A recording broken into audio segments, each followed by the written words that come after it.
Buen día, mi nombre es Stephanie Cerrato, pertenezco al grupo número 4. Nosotros estaremos abordando el tema de ecuaciones diferenciales parciales hiperbólicas, la ecuación de onda.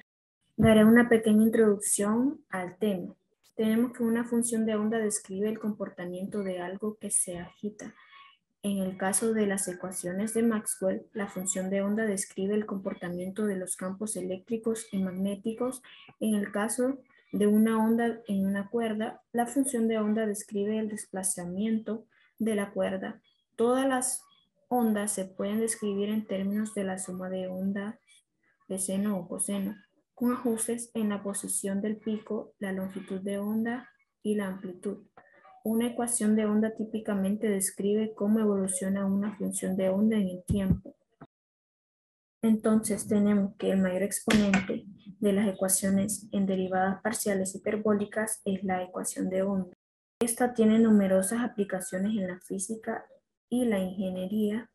La famosa ecuación unidimensional de la onda se define como la segunda derivada parcial de u con respecto a t igual a c cuadrado por la segunda derivada parcial de u con respecto a x. Ahora vamos a describir cada una de las variables que contiene la ecuación antes mencionada.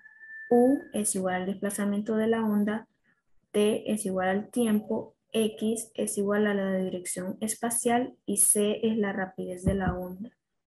Tenemos que la variable u representa la función de dos variables. Estas dos variables son la x y la t, es decir, u de x de t. Esto se debe a que la función u representa el desplazamiento de la onda y se sabe que el desplazamiento de la onda depende del tiempo y de la dirección de la misma.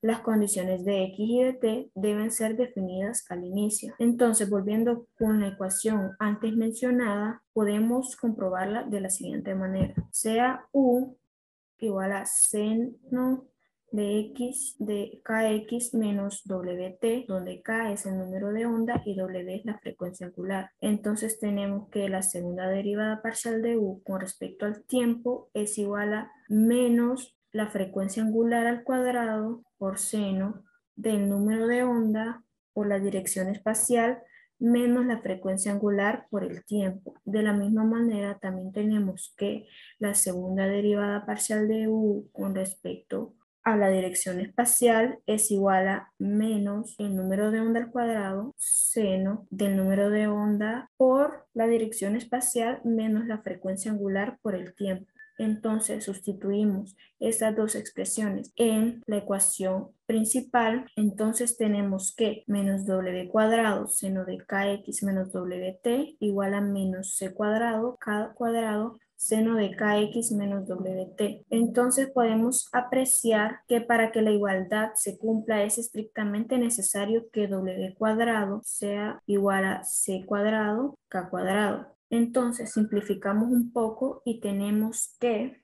la rapidez de la onda es igual a más menos la frecuencia angular sobre el número de onda. Y sabemos que la frecuencia angular es igual a 2pi por la frecuencia. Y sabemos también que el número de onda es igual a 2pi sobre lambda, que es la longitud de onda. Entonces sustituimos estas dos expresiones y tenemos que más menos 2pi f sobre 2pi sobre lambda. Simplificamos un poco esto y tenemos que más menos f por lambda. Entonces se obtiene una ecuación para la rapidez de una onda. Esto confirma la ecuación de onda se cumple.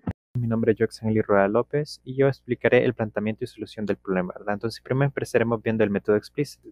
Entonces, ¿qué tenemos por acá? Como ya mencionaron antes nuestros compañeros, esta es nuestra ecuación de onda, ¿verdad? Sujeta a estas siguientes condiciones, que esta función básicamente es cero en los extremos, ¿verdad? Siempre y cuando t, o sea, un tiempo t sea mayor a cero, lógicamente.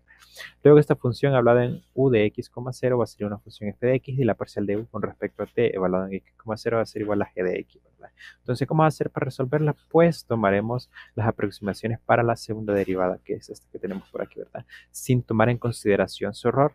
Entonces, adaptamos nuestra fórmula primero con respecto a x, que como podemos ver, solo tomamos en consideración x para un h pequeño, ¿verdad? Luego, la adaptamos para t, solo tomamos en consideración para t para un paso de tiempo k, ¿verdad? Entonces, si sustituimos estas ecuaciones, obtendremos las siguientes, que son estas que están por aquí, ¿verdad? Entonces, pero si dejamos esto así es un poco complicado de leer. Entonces, ¿qué vamos a hacer? Vamos a tomar una notación mucho más adecuada que esta que tenemos por aquí. Vamos a decir que U evaluado en x sub i en un tiempo t, j más 1 va a ser igual ¿a qué? A w de i, j más 1, donde estos subíndices lo que significan, por ejemplo, i significa la posición x sub i, ¿verdad?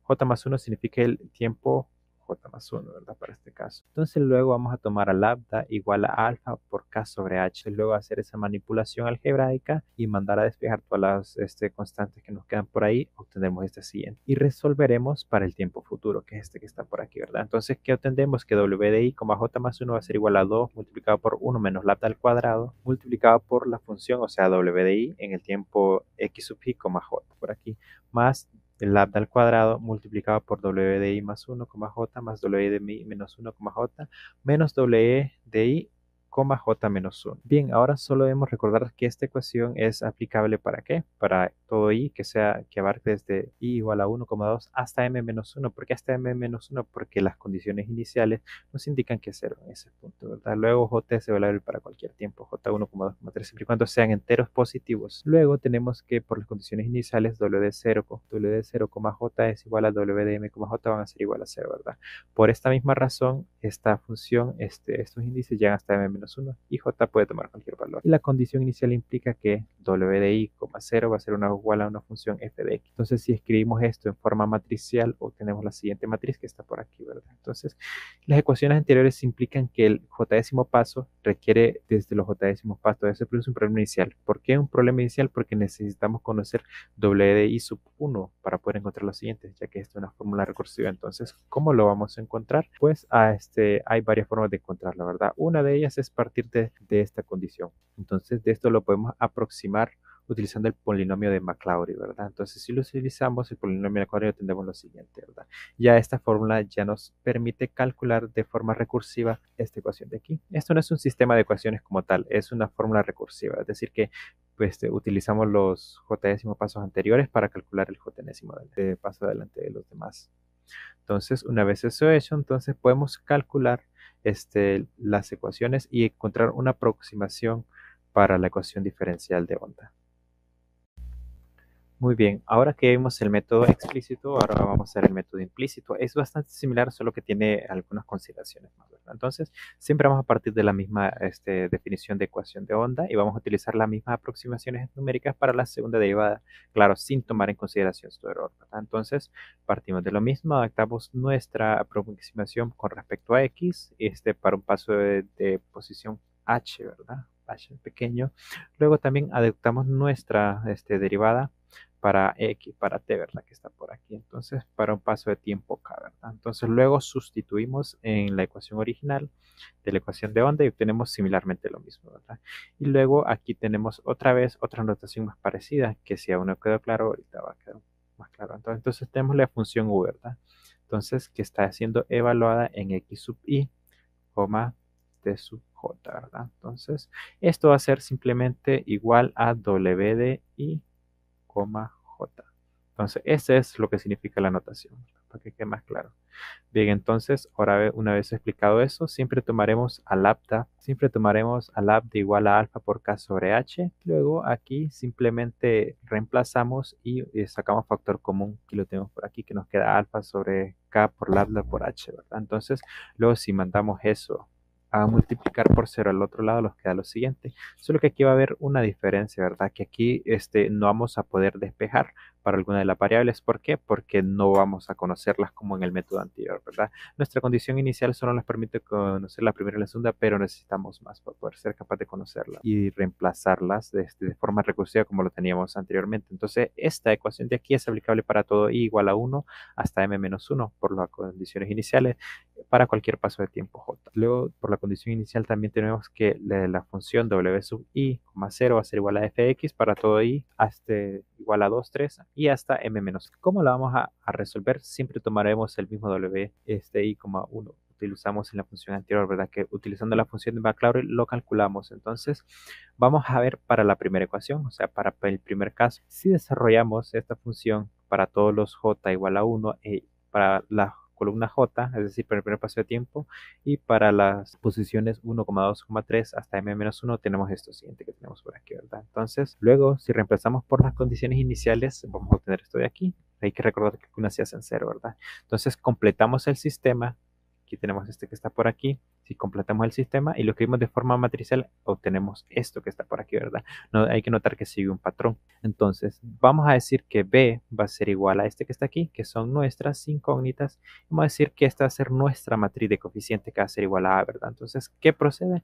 X va a ser nuestras incógnitas, perdón. X son nuestras incógnitas que están por aquí y estas van a ser nuestros valores conocidos, ¿verdad?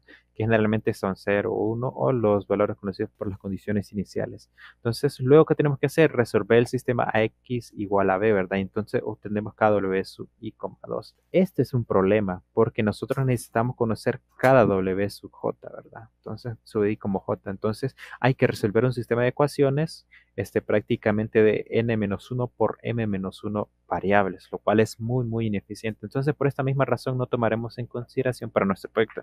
¿Por qué? Porque resulta un algoritmo costoso, extremadamente costoso y muchas veces poco eficiente, ¿verdad? Entonces, espero que da como ejemplo cómo se resuelve. Buen día, compañeros. Continuando con el ejercicio 2. Mi nombre es Xochitl y pues haré lectura primero del ejercicio para luego exponer nuestros resultados. Para el experimento 1 o el problema 7 del libro de Richard Buddha, tenemos el siguiente enunciado. En un tubo de órgano la presión del aire, P de xt, una función en términos de la variable x y t, se rige por la ecuación de la onda, que es esta que tenemos aquí, que lo único que cambia es que el 1 sobre c cuadrado sería igual al alfa cuadrado, donde L es la longitud del tubo y C una constante física. Si el tubo se encuentra abierto, las condiciones de frontera estarán dadas por, tenemos P cuando x vale 0 y t, tenemos que esto es igual a P sub 0 y que también cuando P evaluada en L o el extremo del tubo, ¿verdad? Y T es igual a P sub 0. Esto es si el tubo está abierto. Si el tubo está cerrado, es decir, cuando está situado en el extremo x igual a L, las condiciones de frontera, pues la primera se mantiene igual y la otra pues es igual a 0 porque al derivar una constante pues obtenemos que es 0. Suponga que C igual a 1, L igual a 1 y que las condiciones iniciales son P de x, 0 igual a P sub 0 coseno de pi x, la derivada parcial de P en x, 0 es igual a 0 y en el intervalo de 0 hasta 1. Intervalo cerrado, ¿verdad? Entonces tenemos dos incisos. El primer inciso es que aproxime la presión de un tubo abierto con P sub 0 igual a 0.9, x igual a 0.5 o 1 medio, para t igual a 0.5 y t igual a 1. Usando el algoritmo 12.4, con h y k igual a 0.1. Quiere decir que vamos a calcular o encontrar los valores de... Bueno, el valor de x en 0.5 no cambia, solo vamos a variar el valor de 0.5 para t y t igual a 1. Luego en el inciso B dice modifique el algoritmo 12.4 para el problema de tubo para el problema cuando el tubo de órgano está cerrado, ¿no? Que si ustedes aprecian, lo único que cambia es que son sus condiciones de frontera. Bien, entonces, analizando un poco el código que hicimos en Octave, pues primero tenemos el método, que en realidad es el algoritmo 12.4 de diferencias finitas para ecuación de la onda, y es este de aquí, en cual con el uso de ciclos for o ciclos para, podemos encontrar los valores de la matriz W. La matriz W nos ayudará a encontrar los valores que andamos buscando. Luego tenemos el otro algoritmo donde ingresamos todos los parámetros y luego llamamos a la función. Y al momento de compilar, pues obtenemos todos los valores que son soluciones de esa ecuación diferencial parcial, y además nos vamos a concentrar en buscar todos los valores que nos interesen, que es en x 0.5 y t igual a 0.5, y aquí en 0.5 y t igual a 1. Entonces al compilar, pues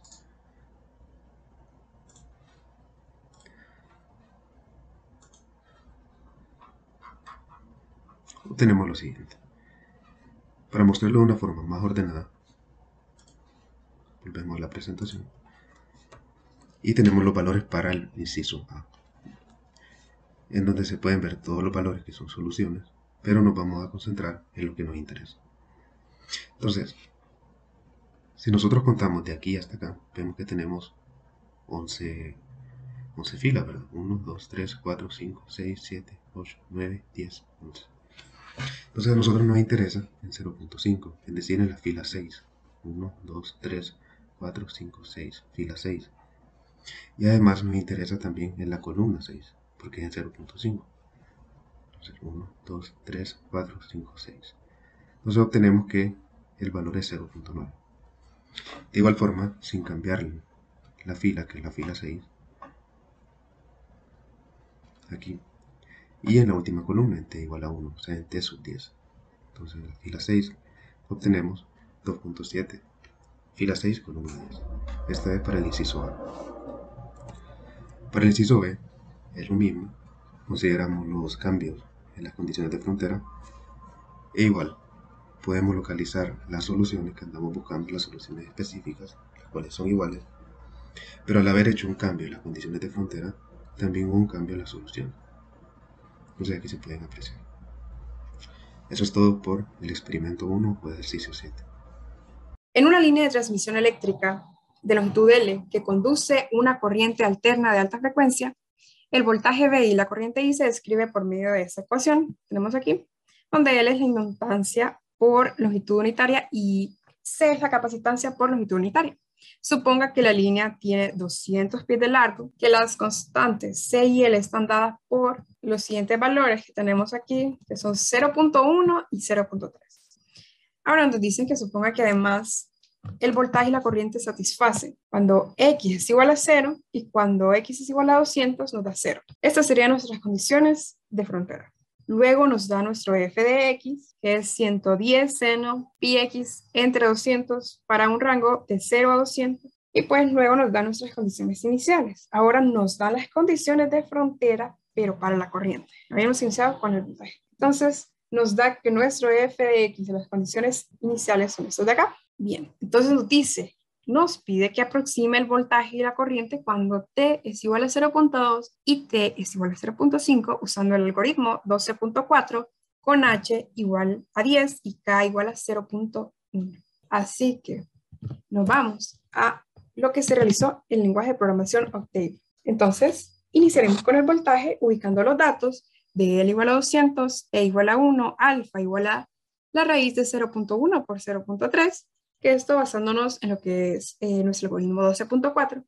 Tenemos los valores para X de M igual a 20, que son la cantidad de puntos en X. Y después tenemos los valores de Y, que es N igual a 10, que son los tiempos que vamos a evaluar.